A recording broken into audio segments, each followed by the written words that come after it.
Ikruok maru chal nade kaka board ma ochung'ne yiero ma idhi timo odiochieng' makiny? Ikruok sambamba, anya wacho ni kaka board I think wasetiyo matek. Waketo gik moko te ready. And waikore mar ombulu makiny. Mane manya wacho sani. Generally, but to candidates, I think gima important ni kiny waketo everything in place to ensure ni candidates te are secure. Yeah, wawuoyo gi candidates, wasenyiso candidates what is required tomorrow. The 48 candidates madhi contest.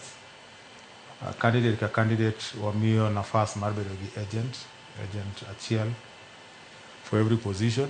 And maningeni me 48 plus one agent for each candidate, that's around 96.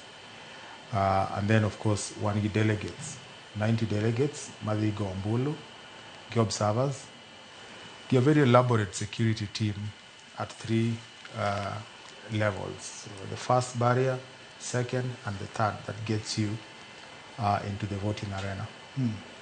Lord, ng'eni isebedo e weche mag adhula kuom thuolo malach. Yiero ma wang'ni